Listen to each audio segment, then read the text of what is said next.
ततो युद्धपरिश्रान्तं समरे चिन्तया स्थितं रावणं चाग्रतो दुष्ट्या युद्धाय समुपस्थितं दैवतेश्च समागम्य द्रष्टुमभ्यागतो रणम् उपागम्य भविद्राम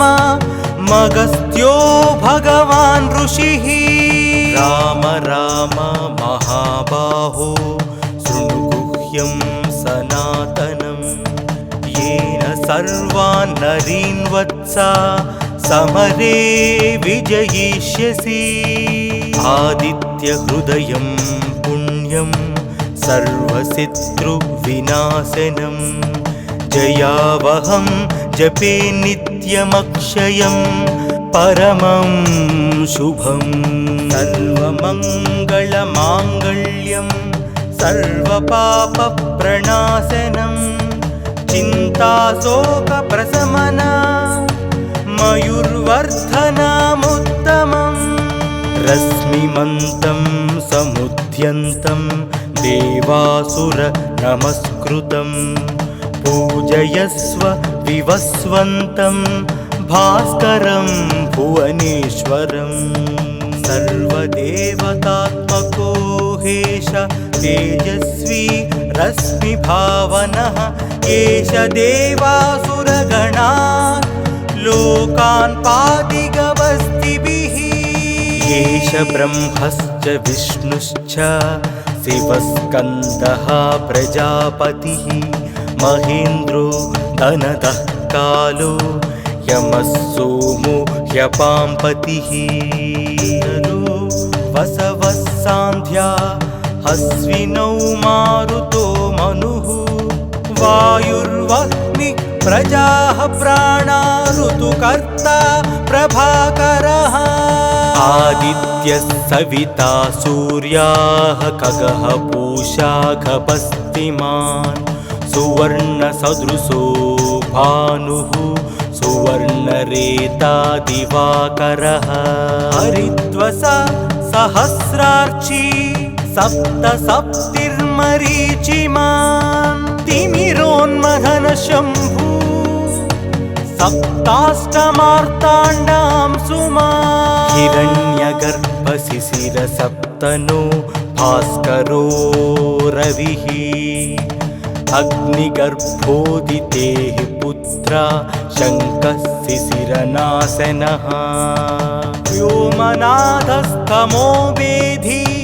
रुग्मजु सामपारगः घनवृष्टिरपामित्रो विन्ध्यावीधिप्लवङ्गमः आतपी मण्डली मृत्युः पिङ्गलः सर्वतापनः रविर्विशो महातेजो रक्तः सर्वभवोद्भवः नक्षत्र ग्रहतारणा मधिपो विश्वभावनः तेजसामपि तेजस्वी द्वादशात्मान् नमोऽस्तु ते नमः पूर्वाय गिरये पश्चिमायाद्रये नमः ज्योतिर्गणानां पतये दिनाधिपतये नमः जयाय जयभद्राय हर्यस्वाय नमो नमः नमो नमः सहस्रांशो आदित्याय नमो नमः नमः उग्राय वीराय सारंगाय नमो नमः नमः पद्मप्रबोधाय मार्ताण्डाय नमो नमः ब्रह्मेशानाच्युतेशाय सूर्यायादित्यवर्चसे भास्वते सर्वभक्षाय रौद्राय वपुषे नमः तमोघ्नाय हिमघ्नाय शत्रुघ्नायामितात्मने कृतघ्नघ्नाय देवाय ज्योतिषां पतये नमः सप्तचामीकराभाय वह्न पूर्णये विश्वकर्मणे नमस्तमोऽभिनिघ्नाय रवये लोकसाक्षिणे नासायत्येष वैभूतं तथैव सृजति प्रभुः व्यायत्येष तपत्येष वर्ष्यत्येष गभस्तिभिः येष सुप्तेषु जाग्रत्ति भूतेषु परिनिष्ठतः येष चैवाग्निहोत्रं च फलं चैवाग्निहोत्रिणा वेदाश्च क्रतवश्चैव क्रतूनां फलमेव च यानि कृत्यानि लोकेषु सर्वयेषु रविः प्रभुः येन मापत्सु कृत्येषु कान्तारेषु भयेषु च कीर्तयन् पुरुषः कश्चिन्नावसीदति राघवा पूजया स्वैनमेकाग्रो देवदेवं जगत्पतिम् एतत्त्रिगुणितं जप्त्या युद्धेषु विजयिष्यसि अस्मिन् क्षणे महाबाहो रावणं त्वं वदिष्यसि एवमुक्त्या तदागस्तो जगाम च यथागतम् एतच्छ्रुत्वा महातेजा नष्टशोको भवत्तदा धारयामास सुप्रीतो राघवः प्रयतात्मवान् आदित्यं प्रेक्ष्य जप्त्यातु परं हर्षमवाप्तनवान् विराचम्य शुचित् भूत्वा धनुरादाय वीर्यवान् रावणं प्रेक्ष्य हुष्टात्मा युद्धाय समुपागम सर्वयत्नेन महतावधे तस्य धृतोऽभवत् अधरविवदनिरीक्षा रामं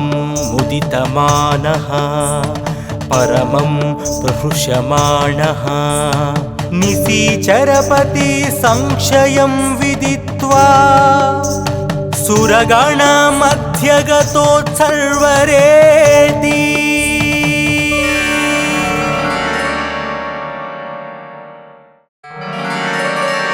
ततो युद्धपरिश्रान्तं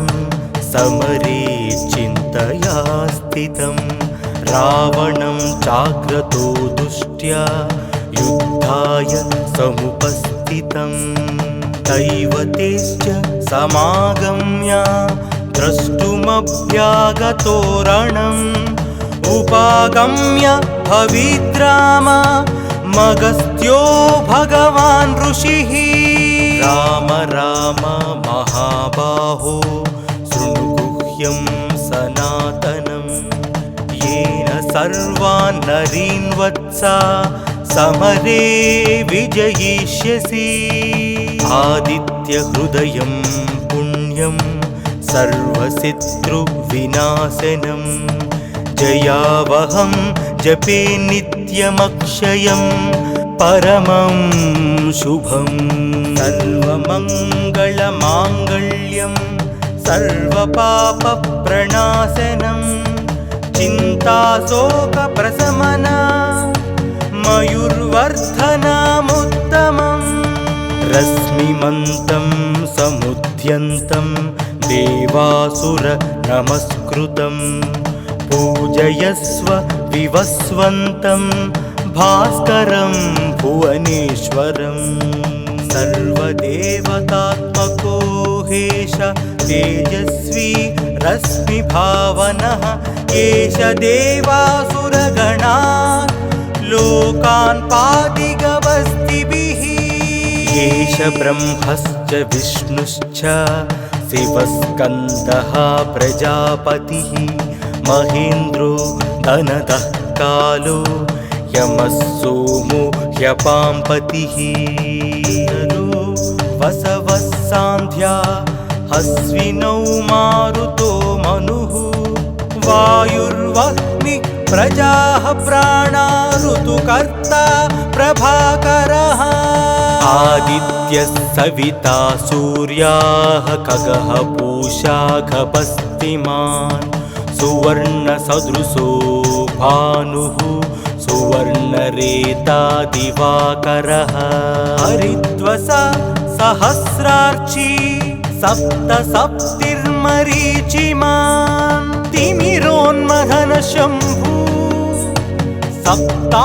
सप्ताष्टमार्ताण्डां सुमान् हिरण्यगर्भशिशिरसप्तनो भास्करो रविः अग्निगर्भोदितेः पुत्रा शङ्कः शिशिरनाशनः व्योमनाथस्तमो वेधी रुग्मजु सामपारगः घनवृष्टि रपामित्रो विन्ध्यावीधिप्लवङ्गमः आतपी मण्डली मृत्युः पिङ्गलः सर्वतापनः रविर्विशो महातेजो रक्तः सर्वभवोद्भवः नक्षत्र ग्रहतारणा मधिपो विश्वभावनः तेजसामपि तेजस्वी द्वादशात्मान् नमोऽस्तु ते नमः पूर्वाय गिरये पश्चिमायाद्रये नमः ज्योतिर्गणानां पतये दिनाधिपतये नमः जयाय जयभद्राय हर्यस्वाय नमो नमः नमो नमः सहस्रांशो आदित्याय नमो नमः नमः उग्राय वीराय सारंगाय नमो नमः नमः पद्मप्रबोधाय मार्ताण्डाय नमो नमः ब्रह्मेशानाच्युतेशाय सूर्यायादित्यवर्चसे भास्वते सर्वभक्षाय रौद्राय वपुषे नमः तमोघ्नाय हिमघ्नाय शत्रुघ्नायामितात्मने कृतघ्नघ्नाय देवाय ज्योतिषां पतये नमः सप्तचामीकराभाय वह्नये विश्वकर्मणे नमस्तमोभिनिघ्नाय रवये लोकसाक्षिणे नासाय त्येष वैभूतं तथैव सृजति प्रभुः व्यायत्येष तपत्येष वर्ष्यत्येष गभस्तिभिः येष सुप्तेषु जाग्रत्ति भूतेषु परिनिष्ठतः येष चैवाग्निहोत्रं च फलं चैवाग्निहोत्रिणा वेदाश्च क्रतवश्चैव क्रतूनां फलमेव च यानि कृत्यानि लोकेषु सर्वयेषु रविः प्रभुः येन मापत्सु कृत्येषु कान्तारेषु भयेषु च कीर्तियन् पुरुषः कश्चिन्नावसीदति राघवा पूजया स्वैनमेकाग्रो देवदेवं जगत्पतिम् एतत्त्रिगुणितं जप्त्या युद्धेषु विजयिष्यसि अस्मिन् क्षणे महाबाहो रावणं त्वं वदिष्यसि एवमुक्त्या तदागस्तो जगाम च यथागतम् एतच्छत्वा महातेजा नष्टशोको भवत्तदा धारयामास सुप्रीतो राघवः प्रयतात्मवान् आदित्यं प्रेक्ष्य जप्त्यातु परं हर्षमवाप्तनवान् विराचम्य शुचिर्भूत्वा धनुरादाय वीर्यवान्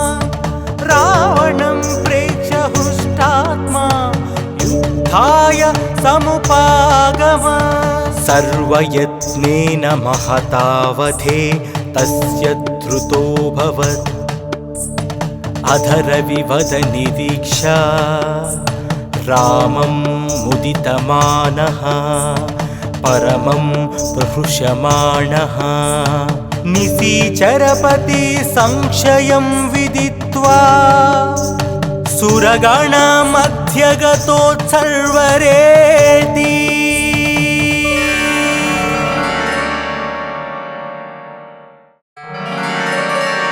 ततो युद्धपरिश्रान्तं समरे चिन्तया स्थितं रावणं चाग्रतो दुष्ट्या युद्धाय समुपस्थितं दैवतेश्च समागम्य द्रष्टुमभ्यागतो रणम् उपागम्य भविद्राम मगस्त्यो भगवान् ऋषिः राम राम महाबाहो शृणु गुह्यं सनातनं येन सर्वान् नरीन् वत्सा समरे विजयिष्यसि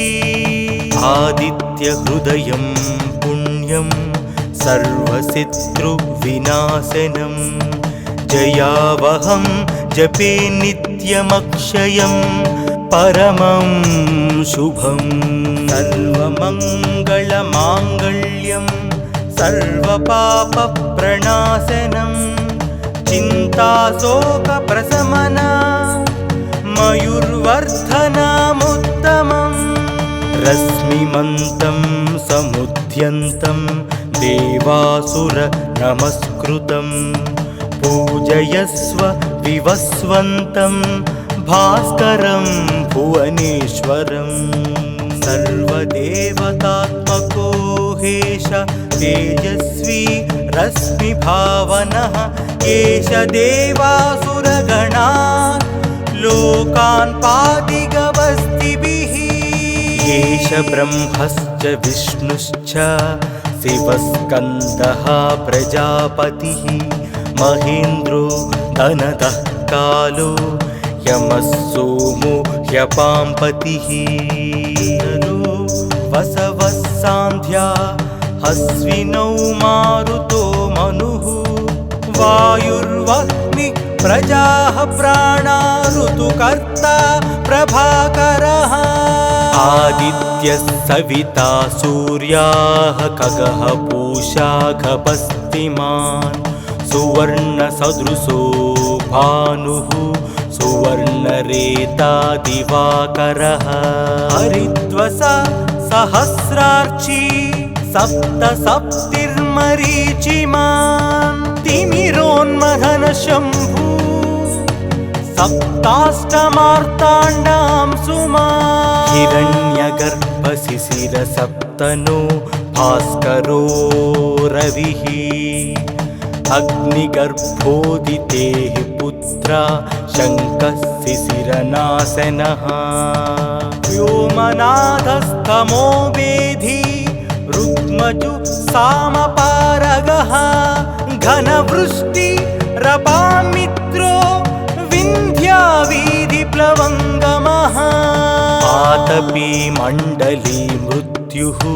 पिङ्गलः सर्वतापनः रविर्विशो महातेजो रक्तः सर्वभवोद्भवः नक्षत्र ग्रहतारणा मधिपो विश्वभावनः तेजसामपि तेजस्वी द्वादशात्मान् नमोऽस्तु ते नमः पूर्वाय गिरये पश्चिमायाद्रये नमः ज्योतिर्गणानां पतये दिनाधिपतये नमः जयाय जयभद्राय हर्यस्वाय नमो नमः नमो नमः सहस्रांशो आदित्याय नमो नमः नमः उग्राय वीराय सारंगाय नमो नमः नमः पद्मप्रबोधाय मार्ताण्डाय नमो नमः। ब्रह्मेशानाच्युतेशाय सूर्यायादित्यवर्चसे भास्वते सर्वभक्षाय रौद्राय वपुषे नमः। तमोघ्नाय हिमघ्नाय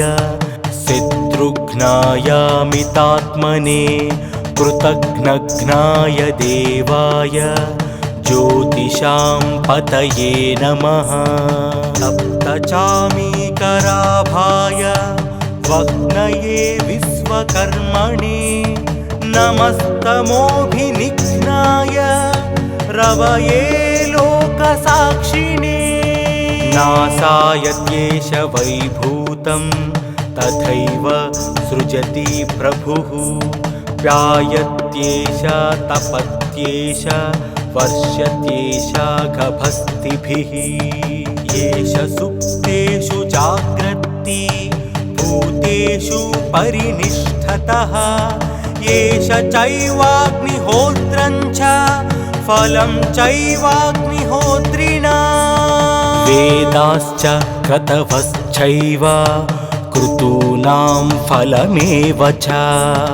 यानि कृत्यानि लोकेषु सर्वयेषु रविः प्रभुः येन मापत्सु कृत्येषु कान्तारेषु भयेषु च। कीर्तयन् पुरुषः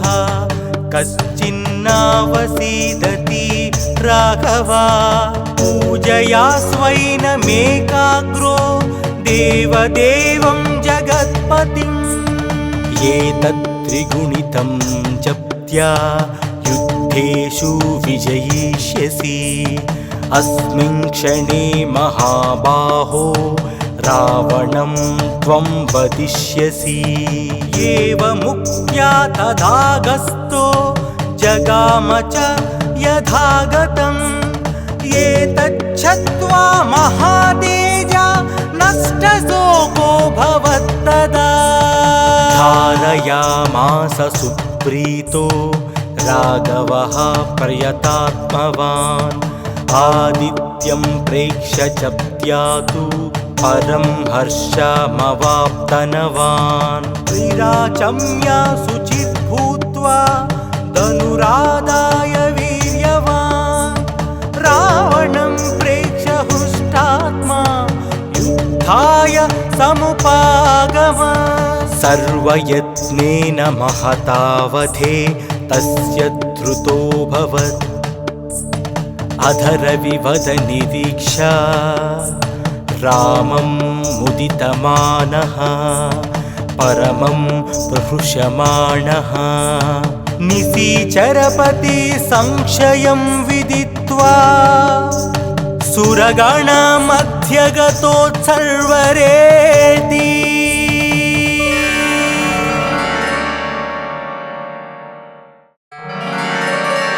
ततो युद्धपरिश्रान्तं समरे चिन्तया स्थितं